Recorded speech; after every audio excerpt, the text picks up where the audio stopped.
Welcome back to another Peaky Blinders video.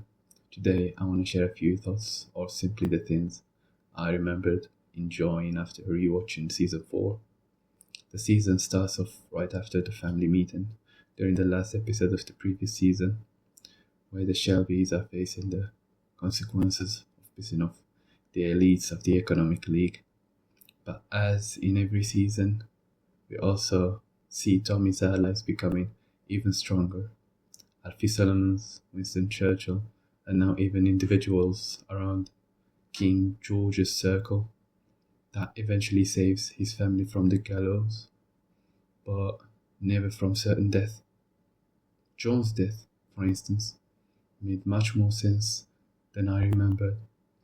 It left plenty of threads for the writer to work with, seemingly unlike Arthur's in the movie. But we don't want to bring that up here. It was also a smart move from the actor, Joe Cole, to focus on another project, A Prey Before Dawn, which I'll certainly cover in the future. The season is undoubtedly filled with memorable new characters, and I'd love to introduce the face of this season, Luca Changretta. Unlike the Italian mobsters we've seen in previous seasons, the aura Luca brings is top tier. Props to Adrian Brody, who absolutely smashed his role as expected. The duels between Tommy Shelby and Luca Changretta were so intense that made me rewatch them all over again. We've also seen the return of a few familiar faces. One of them is May Carlton, and I thought bringing her back was a clever way to strengthen the connection with season 2, where the Italian mobs were first introduced through Sabini, who was indirectly responsible for opening the doors for the New York Mafia to clash with the Peaky Blinders. Another great addition is Abraham Gold. At first, he looks like just another ruthless gypsy mercenary, but the display of his relationship with his son Bonnie was lovely to watch and later be exploited in subsequent seasons. The scene that reunited him with Tommy at Charlie's yard will forever be remembered, especially the way he put Abraham in his place with the sacred coin toss.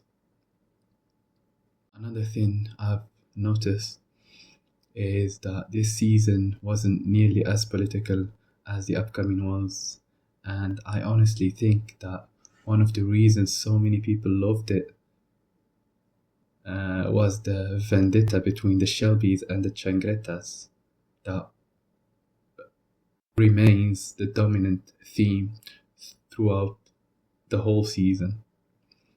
But I have to highlight something that I didn't quite enjoy, or rather something that felt a little forced. Tommy's relationship with Greta Jurossi, pre-World Cup campaign. It felt like it was introduced just to give the season a stronger Italian connection.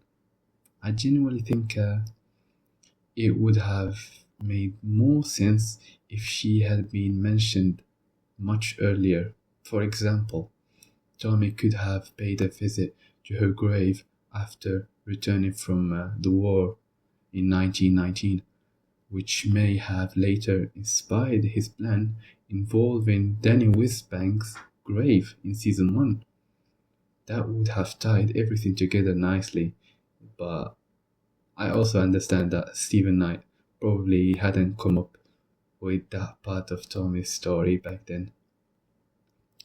That being said, it was still a great introduction to Thomas Shelby's communist past.